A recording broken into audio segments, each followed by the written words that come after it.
Je resterai fidèle au titre annoncé, le genre en littérature, usage et difficulté d'un concept, alors en précisant et restreignant un petit peu ce que je mets sous littérature, et je m'efforcerai aussi de rester très proche du titre de votre programme pour ce colloque de conclusion, donc le ou les genres, définition, modèle, épistémologie, en gardant en tête les questions que vous aviez posées dans l'appel, publié il y a une petite année de cela. Donc je rappelle ces questions. De quoi parle-t-on? Qui parle et d'où? Peut-on parler ensemble?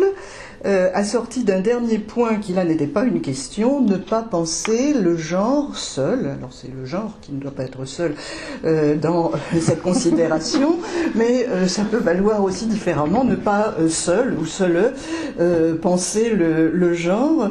Ce dernier point n'étant pas forcément ce qu'il y a de plus simple quand on se situe dans le champ des études littéraires, parce que, comme vous le savez, encore aujourd'hui, dans l'actuel paysage des études de genre, la littérature brille souvent par sa faible présence, pour ne pas dire dans son absence, en France du moins, alors que c'est un champ disciplinaire qui a été bien présent lors de l'émergence du concept et de ses premiers usages aux États-Unis et dans les pays anglophones. Alors aussi que la production littéraire de langue française me semble un lieu particulièrement fécond et pertinent pour interroger l'ordre binaire des sexes, et cela de longue date, et cela non seulement dans les grands textes d'idées théoriques que l'on connaît de prise de position sur le sujet, mais bien dans une grande part de la production littéraire. Donc rappeler cette contradiction rend non seulement désolant, mais je dirais intellectuellement indéfendable l'état d'ignorance dans lequel les questionnements sur le genre ont longtemps été tenus dans les études littéraires françaises en France. Alors, pour prix d'excuser la lourdeur de cette façon de dire qui est délibérée, j'y reviendrai un petit peu par la suite. Aujourd'hui, je pense que de nombreuses indications montrent qu'on est en train de sortir de cette période d'ignorance, de dédain ou de refus, lentement, non sans hésitation, pour passer dans des usages du mot et du concept qui peuvent parfois sembler relever d'un effet de mode ou d'un opportunisme, conduisant parfois, quand on combine ces deux phases successives et parfois superposées, d'abord l'ignorance ou le refus, puis des usages confus, qui peuvent parfois conduire à se demander s'il faut maintenir et le mot et le concept et la démarche qui vont avec.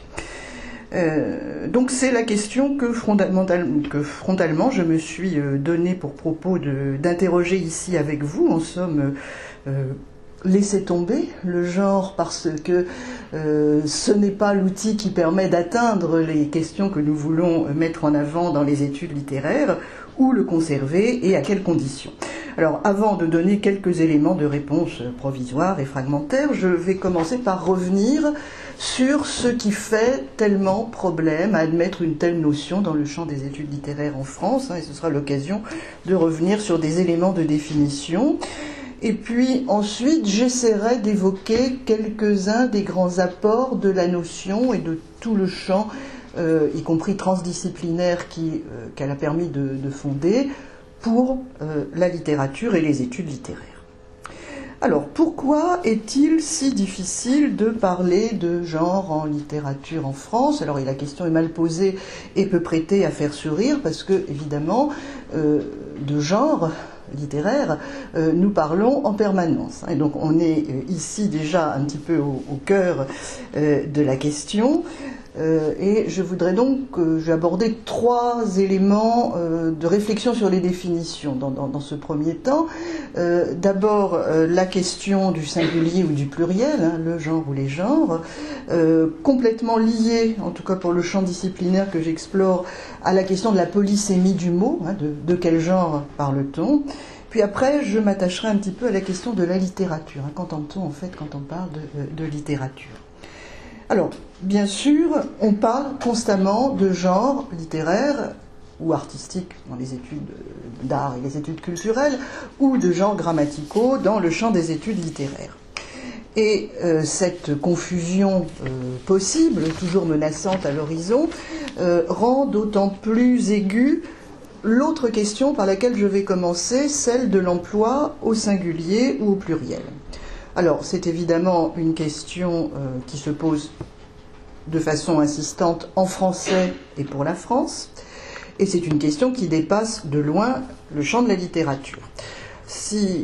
Mais que chaque discipline a évidemment à affronter et à traiter avec des moyens et des difficultés qui lui sont propres. Alors, si j'essaie de situer ce qui s'attache à ces 2 emplois, au singulier ou au pluriel, je dirais que du côté de l'emploi au singulier, donc celui que je pratique, historiquement premier pour l'introduction de la notion en France, l'accent est mis surtout sur un processus de construction et de production d'une relation de pouvoir ou d'une relation hiérarchique.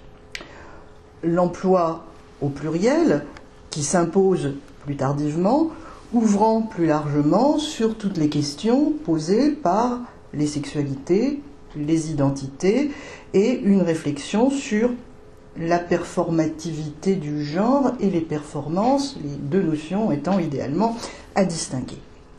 Alors, si je me place maintenant du point de vue des études littéraires, force est de constater que la première définition, donc celle introduite et popularisée par la traduction de l'article de John Scott, genre une catégorie utile d'analyse historique, hein, traduction en 88. Donc cette traduction, souvent circulant dans une version simplifiée qui résume le propos, qui tend à résumer le propos au motif de la construction, hein, le genre est construit par opposition à un donné de nature, a produit des rejets violents et aussi simplistes que cette simplification. Alors, d'une part, du côté des courants conservateurs, souvent marqués par la partie la plus conservatrice de la psychanalyse, parce qu'on y voyait un déni du sexe et de la différence. D'autre part, et cette raison est moins évidente, elle me semble importante à comprendre si on veut saisir ce qui se passe du côté de la littérature, parce que le motif de la construction prête à confusion dans la mesure où, pour la littérature, tout est construit d'une certaine façon et tout est le fait de langage. Donc, du coup, le propos et la prise critique que le concept essaie de développer se perd ou se banalise beaucoup plus, et l'enjeu est beaucoup plus vite noyé ou perdu de vue que lorsqu'on se situe dans des disciplines qui sont confrontées à des réalia vis-à-vis desquels la question de la construction est plus parlante. Cependant, cet emploi de genre au singulier, celui que je pratique, présente l'avantage qu'il impose de reconnaître qu'il s'agit bien d'un concept forgé à des fins d'analyse critique et évite de basculer trop vite dans une simple catégorie descriptive, quelque chose comme un quasi-synonyme de sexe ou d'identité sexuelle. Donc, de ce point de vue, le genre me paraît d'emblée écarté des dérapages ou des confusions que l'emploi de genre au pluriel dans ce champ disciplinaire introduit de façon presque automatique. Cependant, je constate que les études littéraires me semblent plus enclines à admettre l'emploi de genre au pluriel, donc dans deuxième acception qui s'est imposée un peu plus tardivement, quitte à se heurter au fâcheux problème de la polysémie du mot. Alors, j'en viens à ce point, c'est pratiquement une des premières questions qui surgit de façon tout à fait compréhensible dans le cas de la littérature et particulièrement dans des contextes institutionnels ou académiques. Inscrivez genre dans un programme de recherche ou de cours en littérature, on n'est pas sûr de savoir de quoi vous parlez et les confusions sont multiples et on rencontre des malentendus parfois cocasses. Voilà.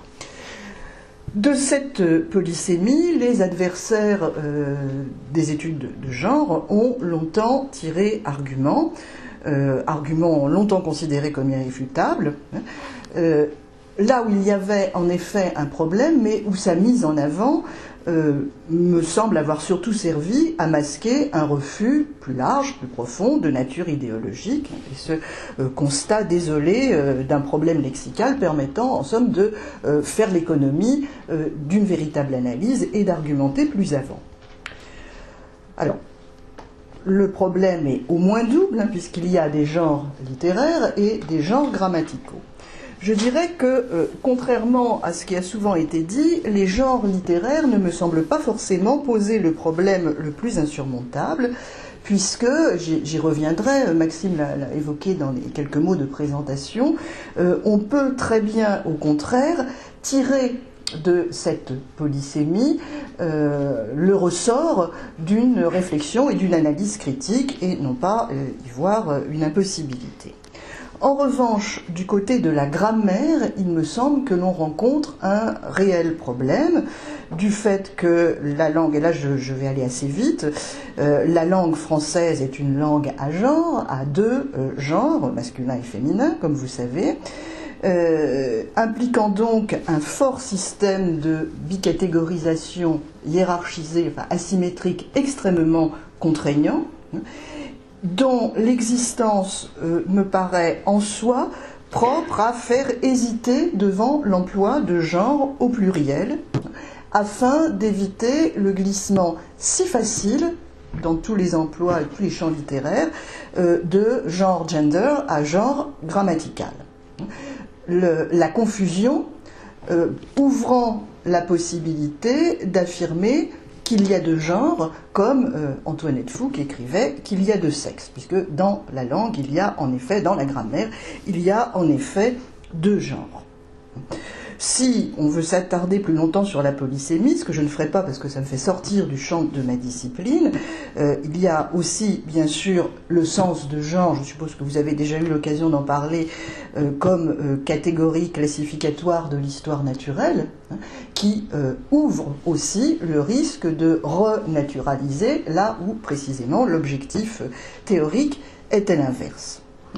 Donc, cette polysémie qu'on retrouve sous d'autres formes dans toutes les langues, mais tout de même particulièrement riche et complexe en français, m'a d'abord fait hésiter, il y a longtemps, un peu en amont de l'écriture de la petite sœur de Balzac, dont il vient d'être question, à adopter le mot et son usage, et me fait encore, donc, aujourd'hui, écarter l'usage de genre au pluriel, parce que courant le risque de faire entendre tout autre chose, voire le contraire de ce qui est visé, donc non de mettre en exergue un processus de construction et de permettre une dénaturalisation contre les évidences, mais au contraire de reconduire des catégories qu'on tente à figer. Bon. Alors c'est particulièrement vrai pour les études littéraires, et cela m'amène à mon troisième point de réflexion sur les questions de définition.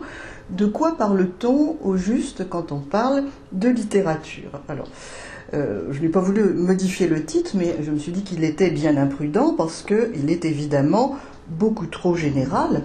Il faut au moins commencer par restreindre, en ce qui me concerne, à la littérature francophone française, c'est-à-dire la littérature qui s'écrit et se commente dans cette langue.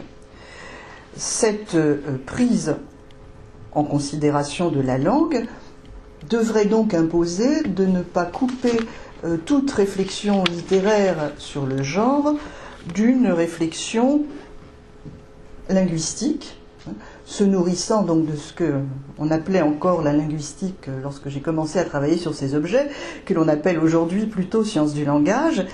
Et ce n'est pas si facile parce que autant la proximité et le dialogue entre ces deux champs disciplinaires ont été importants il y a quelques décennies, autant aujourd'hui on assiste à des devenirs divergents et une séparation.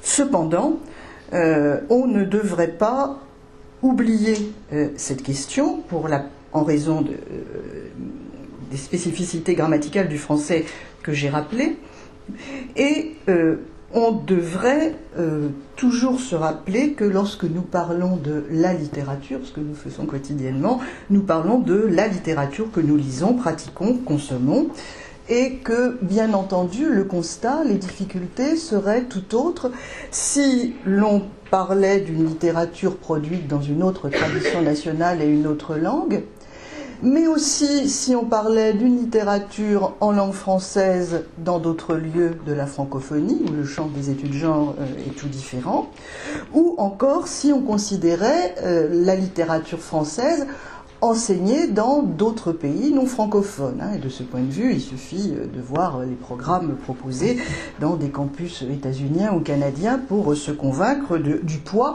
des traditions à la fois linguistiques et nationales. Dire ceci, c'est donc bien indiquer que ce qui est en question, c'est peut-être moins la littérature que les études littéraires, le champ disciplinaire, et ceci dans un contexte de crise, au moins souvent supposée ou déplorée de celle-ci.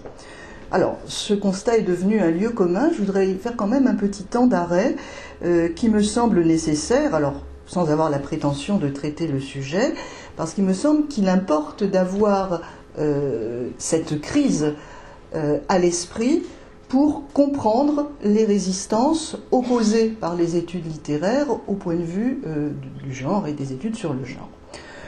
Donc cette distinction entre littérature et études littéraires, je la trouve établie par exemple par Jean-Marie Schaeffer dans sa petite écologie des études littéraires, Pourquoi et comment étudier la littérature, 2011. Sans pour autant souscrire à l'intégralité de ces analyses, je partirai de là. Du côté de la littérature, donc, Jean-Marie Schaeffer semble considérer que tout va bien, qu'il n'y a pas de crise.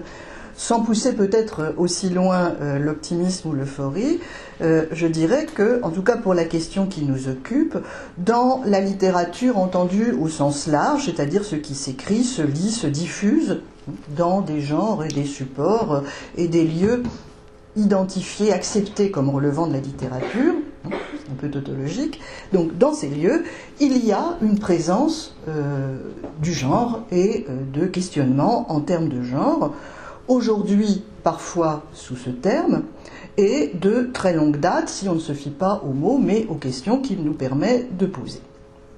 Néanmoins, si on définit la littérature, comme on le fait souvent depuis Barthes, comme ce qui s'enseigne sous ce nom, un point c'est tout, on peut trouver qu'il y a matière à s'inquiéter et pour la littérature, au regard de l'enseignement, et pour le sort qu'elle fait dans son enseignement ou son institutionnalisation au genre. Est-ce bien fini ? Du côté des études littéraires, en revanche, c'est là que Schaeffer situe la crise, qu'il estime bien réelle, crise éprouvée dans ce qu'il appelle le deuil impossible d'un passé de la littérature majuscule, d'une littérature qui s'auto-légitime, qui implique une perspective normative et un usage ségrégationniste qui viendrait du XIXe siècle. Donc, dans ce lieu-là, il y aurait bien crise, d'un triple point de vue, la transmission des valeurs littéraires, l'étude cognitive des faits littéraires et la formation des étudiants en littérature. Je crois qu'en effet, si l'on examine ces trois points, on voit combien il est difficile d'y faire entrer le point de vue du genre et le concept de genre, de l'y faire admettre. Alors, c'est sur les études littéraires que je vais ici me concentrer. Mais il me semblait important de rappeler dans ce propos qu'elles ne peuvent pas tout simplement se confondre avec la littérature. Cette distinction à la fois difficile et nécessaire limite donc la portée de ce que je vais dire maintenant, mais permet aussi peut-être de redonner un petit peu espoir, parce que là où le constat peut paraître parfois désolant du côté des études littéraires, il y a peut-être matière à plus d'espoir du côté de la littérature passée et présente. Entre les deux, il y a néanmoins évidemment des passages nombreux et des convergences que j'identifierais à travers la domination de deux principaux paradigmes qui, en bonne logique, devraient s'opposer et qui, de fait, parfois se combinent étrangement. Le premier est celui de l'universalisme. Je vais aller assez vite parce qu'il me semble que c'est ici évident. Le beau n'a pas de sexe, la raison et la vérité non plus. Les grands textes n'ont donc rien à faire du sexe ni du genre, et pareillement la critique qui s'intéresse à eux.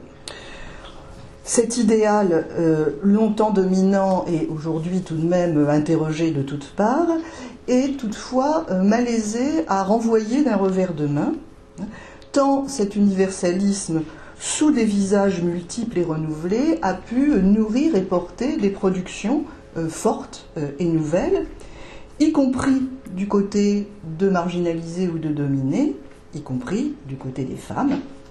Et donc je citerai très classiquement ici Nathalie Sarraute qui dit « Cette chose-là, ce que je travaille, est en train de se passer quelque part où le sexe féminin ou masculin n'intervient pas. » Donc dans cette littérature saisie dans un sens universel, circuler, il n'y a rien à voir du point de vue du genre.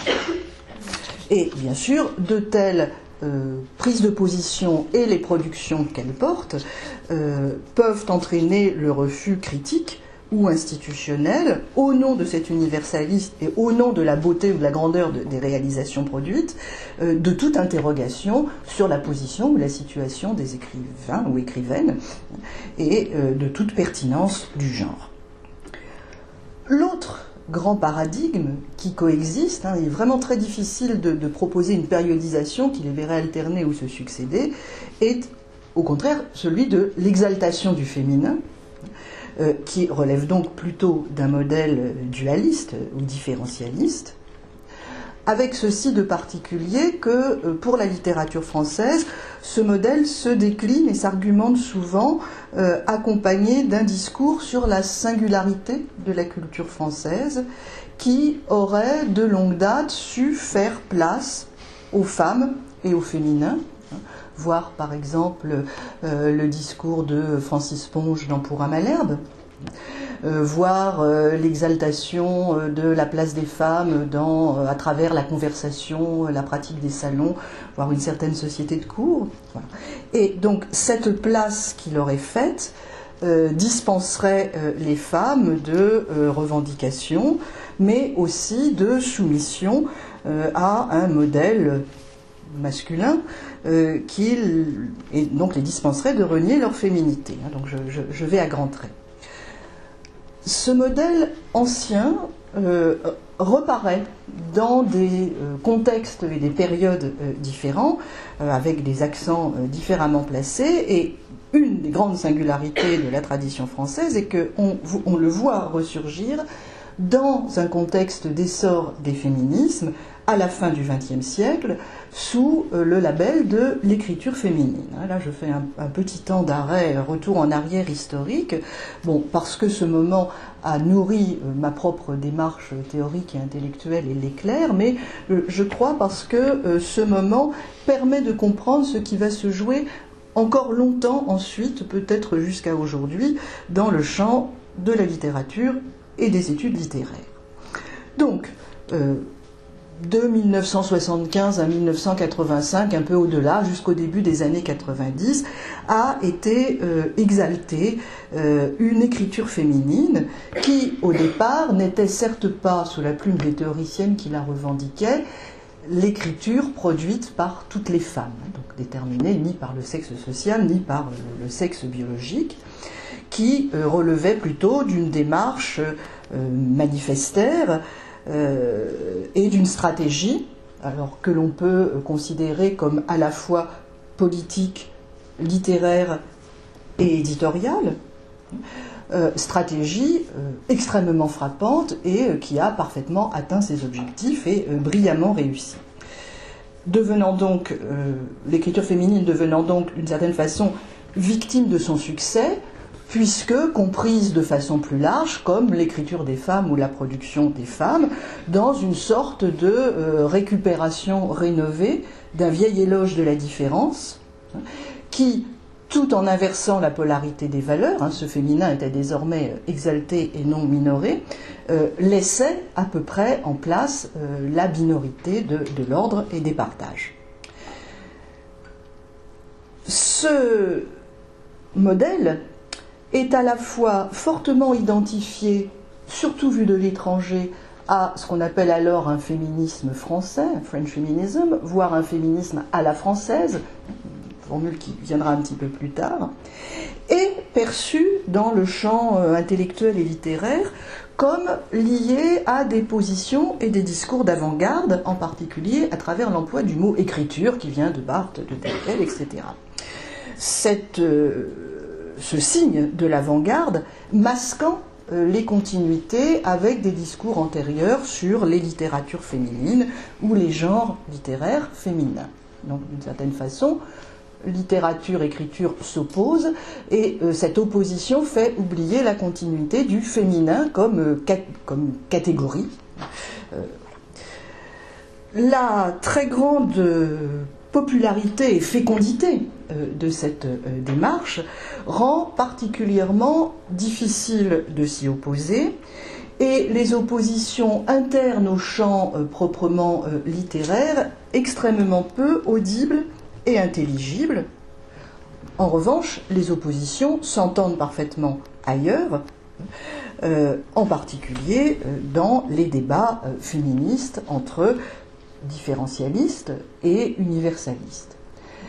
Ceci produisant une sorte de recouvrement entre des partages théoriques ou politiques et des partages disciplinaires, comme si les courants constructivistes ou universalistes, et là je vais mélanger des notions qu'il faudrait déplier, avaient leur lieu de développement privilégié dans le champ de l'histoire et de la sociologie, et que des champs comme ceux de la littérature, de la psychanalyse, des arts aussi assez largement, étaient voués à l'éloge de la différence. Rendant à peu près irrecevable ou incompréhensible un discours non différentialiste, non dualiste, tenu depuis la littérature et sur la littérature et dans le champ des études littéraires. Alors, l'introduction de la notion de genre en français, donc tout à fait à la fin des années 80, va, pour les rares littéraires qui trouvent cette situation particulièrement bloquée et inconfortable, apparaître comme une ouverture, une sorte d'appel d'air permettant de se sortir des blocages ou de l'aporie qui résulte en France du débat autour du féminin et de l'écriture féminine. Et du coup, pour les mêmes raisons, c'est l'envers de ce même constat, ces études vont être considérées avec une méfiance particulière par la majorité du champ des études littéraires et perçues comme propres à un monde américain ou anglo-saxon dont la tradition politique et intellectuelle menacerait d'une certaine façon une tradition littéraire et des héritages français. Et ce qui est très étrange, c'est que dans ces héritages qu'il s'agit de défendre, ou que l'on craint de voir perdus ou mis en cause, se mêle très étonnamment un attachement à l'universalisme et cette reconnaissance du féminin comme valeur. Alors, ce temps très complexe et très long, on finit bien entendu par en sortir, Et on finit par en sortir, je dirais, un peu sous la contrainte du monde contemporain, qui d'une part impose de façon de plus en plus insistante d'interroger les modèles universalistes, qui voit de nouveaux équilibres mondiaux et géopolitiques se mettre en place, et qui voit aussi des études universitaires et académiques de plus en plus internationalisées, qui font qu'il devient proprement impossible de rester sourd ou sourde aux études de genre. Donc, lorsque celles-ci finissent par s'imposer, et pour la littérature tard, vraiment tard, je dirais, dans les années 2010, alors certes bien avant dans certains lieux, mais de façon qu'il n'est pas difficile de légitimer, ou pas trop difficile de légitimer, je dirais, décennie 2010, peut-être décennie 2000, à ce moment-là, il est extrêmement difficile de renouer avec les moments précédents, et donc peu à peu on va tendre à faire comme si ces études de genre prenaient la suite de ce qui précède, et de tout ce qui précède, recherche féministe et recherche féminine, alors que pendant un temps il y avait là contradiction dans les termes. Alors bien sûr c'est très bien que le champ se recompose et que l'on sorte des vieux débats et des vieilles polémiques, à condition de ne pas les oublier. Parce que si on les oublie, on oublie une histoire littéraire et intellectuelle qui ne permet pas de comprendre les positions en présence et qui ne permet en particulier pas de comprendre les positions, les œuvres, les courants qui ont été défaits ou vaincus dans cette évolution intellectuelle. Je dirais l'incarnation, l'emblème le plus parlant est le départ de Monique Wittig aux États-Unis, Monique Wittig dont on ne redécouvre que depuis quelques années l'œuvre littéraire en France. Et pourtant, la question, et je vais coupler là les deux notions délibérément pour ouvrir largement, du genre et des sexes et des sexualités, est partout présente en littérature, et pas seulement dans la littérature de la fin du XXe siècle, et pour qui veut bien y prêter attention, est présente irréductible à la fois au paradigme de l'universalisme et à celui d'un dualisme figé. Je voudrais évoquer brièvement 3 exemples, et c'est là que l'absence de PowerPoint va être fâcheuse parce que je vais être obligée de lire des passages. Voilà. Donc je ne les commenterai pas longuement, mais pour faire entendre précisément la littérature, et je prends mes exemples dans le siècle qui m'est cher, le 19e, et dans le passé, pour bien indiquer que cette fécondité d'une réflexion sur la littérature ne date pas de l'émergence de la notion de genre. Je les prends chez des écrivains hommes, puisque ensuite je vais surtout m'intéresser à la place des femmes dans la littérature. Donc Balzac, Baudelaire, Verlaine. Balzac pour cette expression dont nous avons fait le titre de la collection que je dirige avec Jean-Marie Roulin aux presses universitaires de Lyon, des deux sexes et autres. Si on ne lit pas le petit discours d'accompagnement, on peut penser que des deux sexes et autres, c'est vraiment une expression qui colle aux contemporains. Des deux sexes et autres, ça vient de Balzac, c'est l'écriteau qui surmonte la pension voquée au début du Père Goriot, roman particulièrement célèbre, dans une description qui intervient tout à fait au début du roman. Donc sur cette pension, et la séquence vient après une description très minutieuse et réaliste que je vous épargnerai. Donc sur cette pension, on lit l'écriteau maison voquée, pension bourgeoise, des deux sexes et autres. Je trouve qu'on pourrait faire de cet écriteau un petit peu l'emblème du statut de la question du genre dans la littérature. C'est là, c'est bien là, c'est même en vue souvent, et ce n'est pas vu ou c'est vu sans que l'on pense ce que l'on voit et ce que l'on lit et ce qui est dit. Donc en 1835, un tel énoncé dans un roman qui a eu un immense succès peut paraître proprement ahurissant rapporté à l'ordre moral et social contemporain.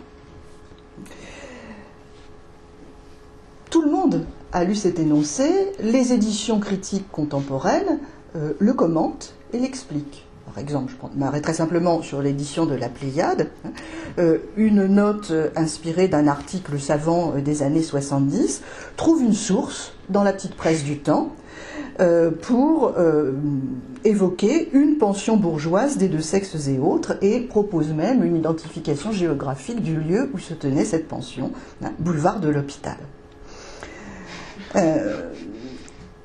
Alors, pas de certitude sur l'existence réelle de cette pension à ma connaissance. En revanche, la certitude, c'est que sur le manuscrit, Balzac avait d'abord écrit « pension bourgeoise des deux sexes ». Et autre est ajouté, comme c'est souvent le cas sous la plume de Balzac, sur épreuve au moment de la publication en livraison dans la Revue de Paris. Il est difficile de croire que cette addition ne relève que du souci du petit fait vrai ou de la chose vue, dans un roman où intervient le personnage de Vautrin, ou dans un dialogue célèbre, il sera question d'un fameux sexorama. Donc je choisis dans cette indication et dans ce panneau d'entendre que la littérature, et en particulier le roman, et le roman balzacien, indique, mais à qui sait lire, qu'il y a là un espace privilégié pour une réflexion critique sur l'ordre social des sexes, et que cette littérature ne se contente pas de le peindre, ou d'être le secrétaire de cet ordre, pour reprendre la métaphore balzacienne, mais qu'aussi elle en révèle les failles, les crises, ouvrant donc aux lecteurs et aux lectrices d'autres possibles, de façon qui est à la fois visible et secrète. J'évoque les autres exemples, peut-être sans les commenter plus en détail. J'aurais aimé commenter un petit peu le poème 42 des Fleurs du Mal, poème très célèbre qui commence par « Que diras-tu ce soir, pauvre âme solitaire ?» que je pense vous connaissez tous. Je vous invite simplement à le relire avec la question du genre, alors en partant d'abord du genre grammatical, pour considérer d'un œil un peu neuf ou un peu troublé un poème qu'on a longtemps regardé comme relevant d'une longue tradition de la lyrique amoureuse, avec le partage des rôles de genre que l'on connaît. Vous y lirez particulièrement ces vers, que je n'ai pas le temps de commenter.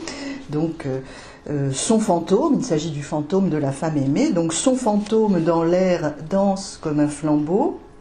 Parfois, il parle et dit « Je suis belle ». Et j'ordonne que pour l'amour de moi, vous n'aimiez pas. Mon troisième exemple pousse encore plus loin et plus délibérément le brouillage énonciatif des genres. C'est un poème de Verlaine dans les Romances sans parole, la quatrième des Ariètes oubliées. Là, je vous lis tout de même 4 vers. « Il faut, voyez-vous, nous pardonner les choses. De cette façon, nous serons bien heureuses. Et si notre vie a des instants moroses, du moins nous serons, n'est-ce pas, deux pleureuses. » Alors, ce poème est remarquable et de multiples points de vue. Il utilise des vers de 11 syllabes, impairs, ce sont des vers nouveaux, audacieux, que Verlaine reprend à une femme poète, Marceline Desbordes-Valmore.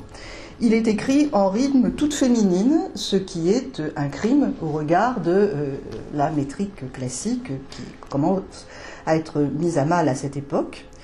Et il est écrit en première personne. Alors, on ne peut pas, c'est l'éternel débat sur le jeu lyrique, on ne peut pas assurer que la première personne chez Verlaine, c'est le poète, signataire, Verlaine.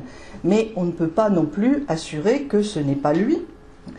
Donc, ici, cette première personne au pluriel appelle un accord au féminin pluriel. Nous serons bien heureuses, nous serons deux pleureuses. Toute une tradition critique, dans une perspective biographique, s'est gravement interrogée sur ce poème pour savoir si dans ce « nous », il fallait voir une référence à Verlaine et Mathilde, sa femme, ou Verlaine et Rimbaud, après la vie commune et le voyage en Belgique. On s'est peu dit, jusqu'à une période très récente, que ni l'un ni l'autre cas ne permettent de rendre compte de l'accord grammatical de genre du poème. Verlaine et Mathilde, un homme et une femme, l'accord devrait poser le masculin, et Verlaine et Rimbaud également.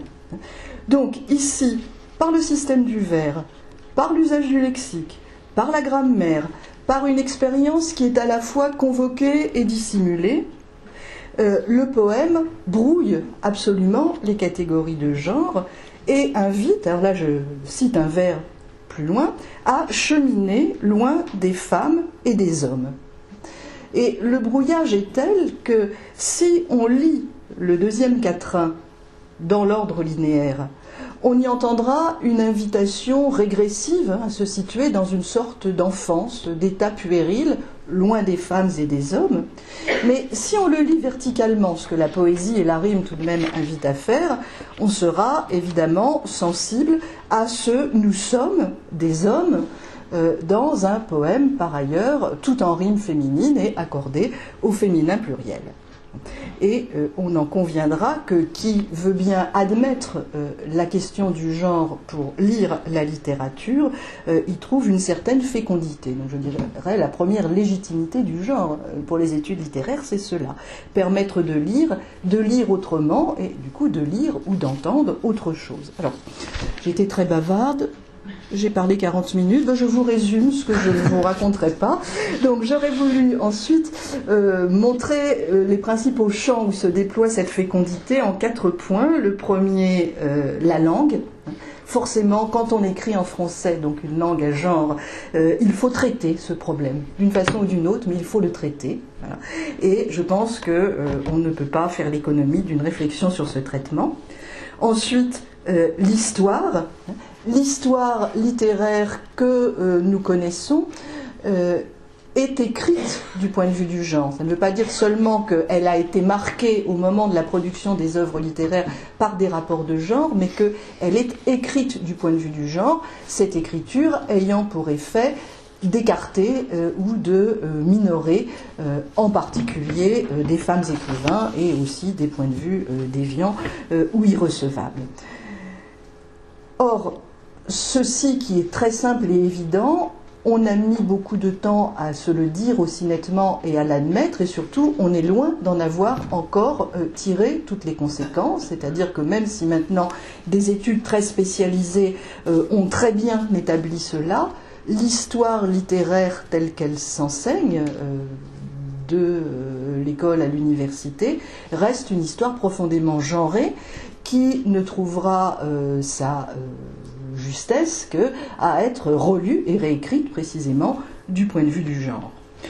Le troisième champ serait celui des représentations et de leur étude, et je dirais que c'est peut-être là que l'apport des études sur le genre a été le mieux admis en littérature, et c'est peut-être là aussi que est le plus importante la tentation de parler des genres au pluriel. Je passe.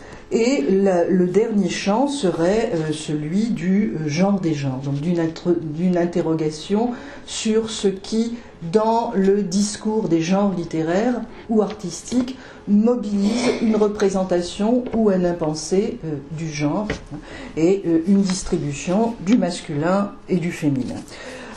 Pour conclure, après cette trop brève évocation, vous avez bien compris que je ne suis pas encore tout à fait portée à abandonner la notion, après y avoir réellement, sérieusement réfléchi devant la confusion et les débats qu'elle engendrait. Pourquoi non ? Je dirais que la première raison n'est pas proprement épistémologique et propre aux études littéraires, c'est une raison d'ordre plutôt politique ou éthique. On ne peut pas rejeter un concept aussi combattu ou décrié pour d'aussi mauvaises raisons. Donc, sauf si on est prêt à donner raison à ses détracteurs, mais je mettrai un certain nombre de conditions à son emploi pour la littérature, qui serait donc un usage critique et non descriptif, et là d'une certaine façon je transpose aux études littéraires ce que dit très bien John Scott interrogé sur le même sujet. Un usage au singulier pour les raisons que j'ai expliquées initialement, mais qui accepte d'entendre et de prendre en charge les questions que les usages pluriels ont imposées autour des sexualités, des identités, de la critique de la bicatégorisation et de l'hétéronormativité, à condition de ne pas isoler un élément des 4 champs que je viens d'évoquer, c'est-à-dire qu'on ne sera efficace dans une réflexion sur l'histoire que si on s'occupe aussi du langage, des représentations et des poétiques, et dans une ouverture transdisciplinaire qui cependant, c'est vraiment mon dernier mot, n'oublie pas la relation avec la discipline. Et c'est sur ce point peut-être que je voudrais finir. Il me semble que pour maintenir l'emploi du concept en lui donnant toute son efficacité, il faut aussi s'interroger sur les conditions institutionnelles de son emploi et donc ne pas déserter le champ de la discipline. Dans le relatif confort aujourd'hui et le cadre très sympathique des débats transdisciplinaires sur le genre, au risque de laisser inchanger les paradigmes, pour parler comme John Scott, ou inentamer tous les lieux où se transmet, s'apprend, se lit, se commente et se perpétue la littérature. Il y a donc encore beaucoup de travail et je crois qu'il est urgent de s'y atteler. Je vous remercie.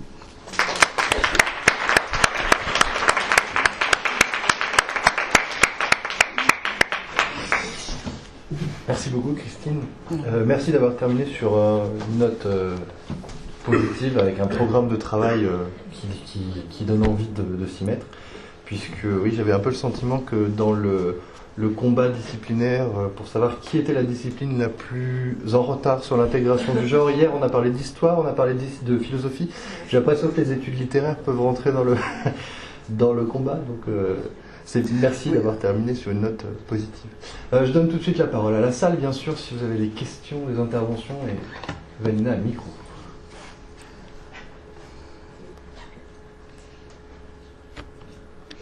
Vanina, une question là-bas.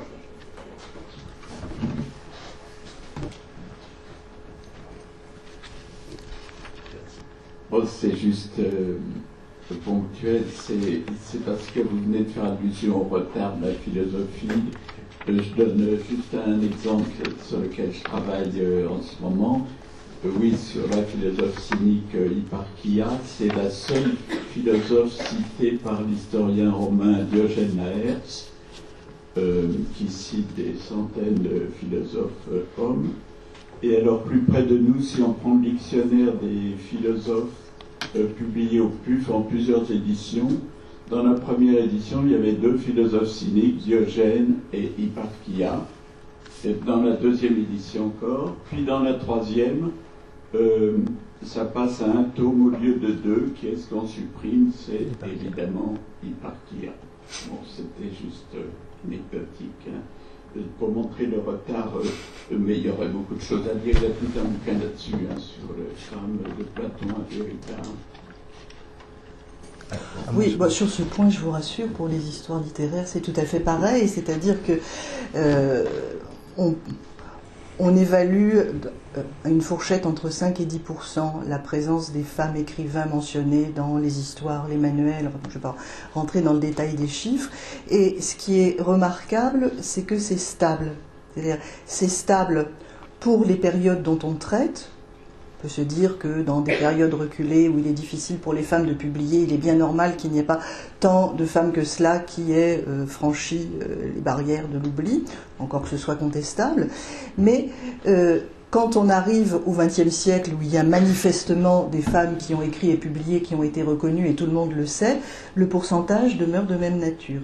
Et c'est stable aussi dans le temps, c'est-à-dire que l'accumulation de travaux féministes, puis des études sur le genre, ne renouvelle pas cette pratique, en particulier à travers le biais que vous venez d'indiquer, c'est que dès qu'on réduit la taille d'une histoire littéraire ou d'un manuel, ce sont les femmes qui disparaissent. Pas forcément le motif d'ailleurs du féminin, on gardera toujours un chapitre sur la position des femmes, la représentation de la femme, etc.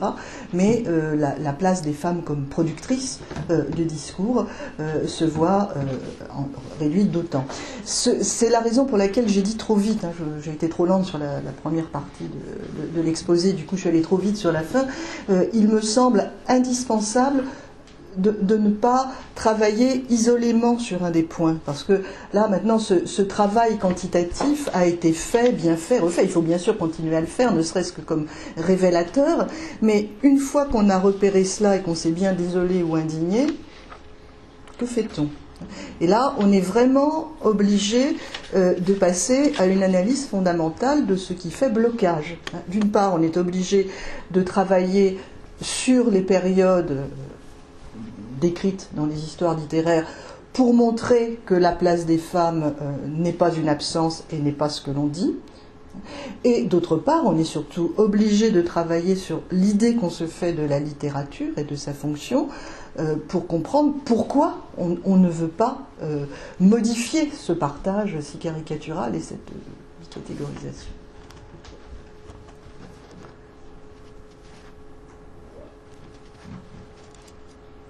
D'autres questions ?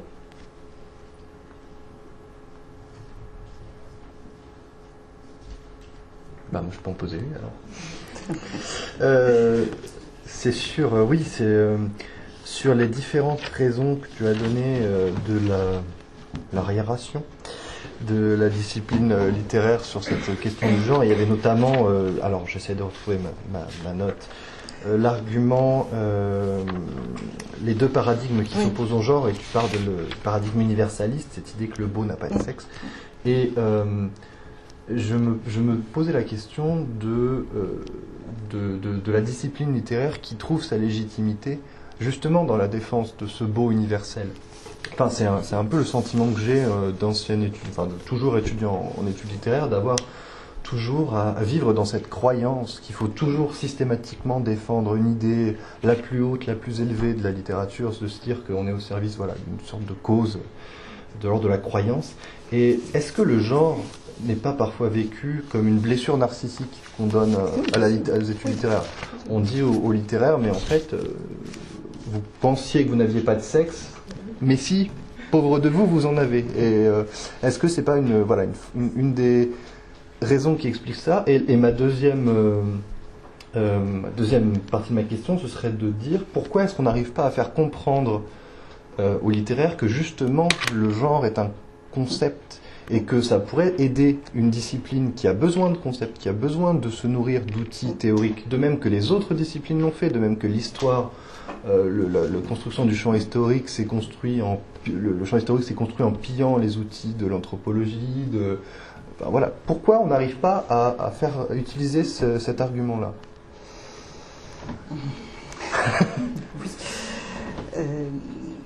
Je pense que les choses sont compliquées parce que on ne peut pas non plus se déprendre. Moi, en tout cas, je suis incapable de me déprendre complètement de cette tension vers l'universel ou de cette aspiration au beau. La question qui est posée là, c'est celle de la valeur. Oui, et on n'est pas prêt non plus à dire tout se vaut. Parce que tout se vaut, c'est dire rien ne vaut. Donc, il faut affronter cette difficulté et poser la question d'une valeur alors qui va être relative, construite, perçue différemment, résulter d'un rapport entre ce qui est produit et sa réception. Donc dialectiser tout ça, mais en tout cas je verrai là une des réponses et aussi un des modes de défense d'une approche de genre, une des façons de convaincre qui consiste à dire on ne prétend pas que tout se vaut, mais on demande d'intégrer dans la compréhension de la construction d'une valeur le processus de genre, entre autres. Oui. Parce qu'on n'accède pas de la même façon à cet universel ou à ce beau selon qu'on est homme ou selon qu'on est femme ou selon qu'on est une autre position de dominé. Un des éléments, alors pourquoi ça résiste autant ? Je ne sais pas, il faudrait aussi demander aux gens qui résistent. On ne peut pas se faire toujours l'avocat ou le porte-parole de l'adversaire, mais en tout cas, je crois qu'une des raisons pour lesquelles cela résiste, c'est que des femmes aussi résistent du côté de l'universalisme avec des motivations complexes, enfin qui ne sont pas toutes ridicules ou dérisoires. Quand on est exclu de l'universel, forcément, on aspire à y rentrer. Et on aspire à pouvoir en être considéré comme une incarnation, porte-parole. Voilà. Donc, il y a là encore un processus dialectique qui est vraiment compliqué. On comprend bien que pendant très longtemps, des femmes veuillent d'abord faire reconnaître leur plein droit de produire, de retenir l'intérêt, d'émouvoir, de produire du beau, avant d'assumer quelque chose qui apparaît forcément comme de l'ordre de l'écart, de la singularité, de la spécificité par rapport à la norme ou à l'universel. Là où il y a vraiment une contradiction, c'est que tout de même la littérature aussi et les études littéraires se veulent un peu comme le lieu de la prise en charge et de la pensée du singulier, ou à partir du singulier par rapport à la démarche philosophique des concepts. Et donc là, je vois en effet quelque chose de l'ordre d'une contradiction, parce que la grille de lecture du genre permet en effet de comprendre des situations qui autrement échappent. Il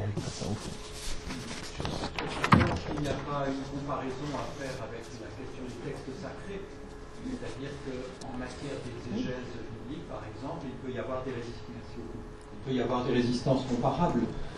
C'est-à-dire qu'en fait, ça renvoie à une sacralisation de la littérature, entre eux. Oui. J'ajoute juste par ailleurs pour le plaisir, comme tu évoquais tout à l'heure l'écriteau de la pension Bouquet, dans la phrase, en fait, ça surmonte une porte bâtarde. Oui, ça, bien sûr. Oui. C'est-à-dire ni grande ni petite. Oui. Tout à fait. Non, mais enfin, le contexte, comme on n'avait pas la citation sous les yeux, je me suis interdit de commenter dans le détail, empêche strictement de voir là une mise en œuvre d'un programme réaliste. Balzac sait parfaitement ce qu'il fait. Voilà. Et donc parie aussi certainement sur des lectures qui entendront ce qui est dit là, dans un programme qui a l'air d'autre chose. Oui, bien entendu, on peut considérer que l'attachement à un beau universel relève d'une conception sacralisante. Ce qui me semble compliqué, c'est que cet attachement va vraiment très au-delà.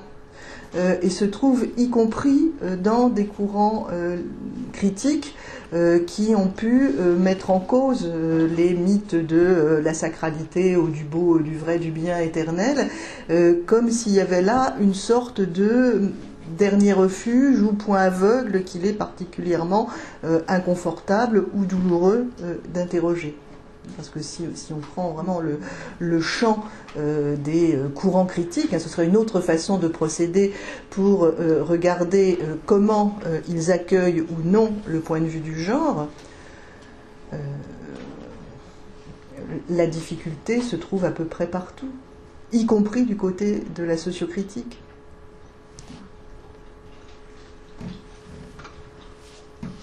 Une autre question ?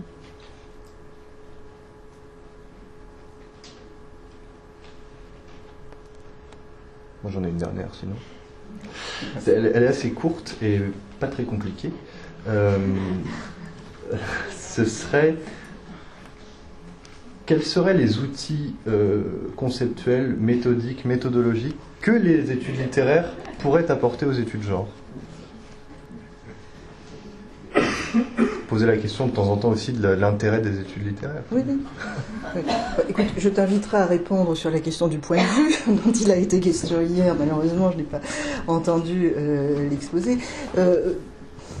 Je pense précisément dans ces autres sens de genre, et en particulier dans la façon dont fonctionne le genre grammatical d'un côté, la hiérarchie des genres littéraires et sa permanente recomposition.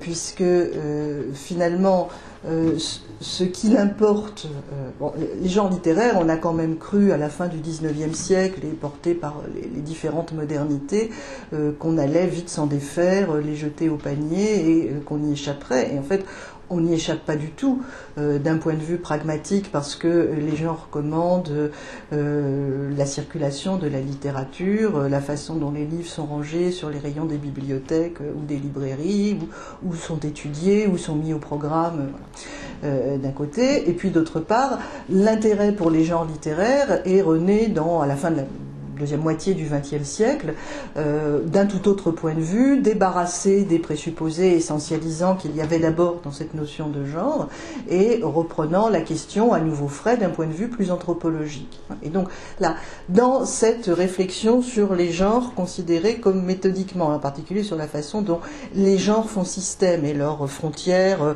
se négocient, évoluent, je crois qu'il y a beaucoup à apprendre, et là encore, ce qui est désolant, c'est que cette révolution épistémologique faite pour la réflexion sur les genres littéraires et artistiques en littérature à la fin du XXe siècle n'accueille pas la question du genre au sens gender. C'est-à-dire que, alors on pourrait considérer qu'une approche anthropologique devrait imposer cette question, elle demeure à l'écart. Donc là, il me semble que là, dans le souci du langage, dans la construction des points de vue et la multiplicité des voix, on a...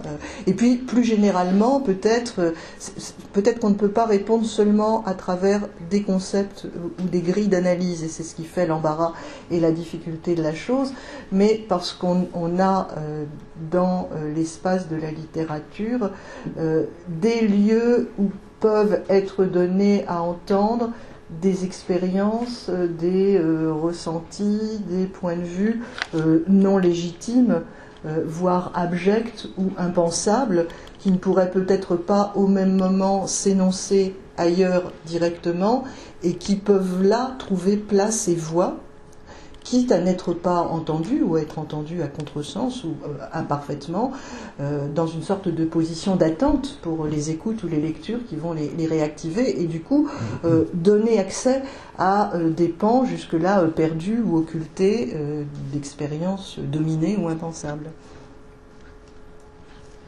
Merci beaucoup, merci à toutes et à tous. On va pouvoir se diriger pour le dernier café. Oui, on a une demi-heure ici, et ce ne sera pas un café, parce que c'est tout café, Ah oui. des gâteaux, il y a 30 cacahuètes et de gâteaux apéro, donc vous avez envie de faire. Merci beaucoup, Christine. Non.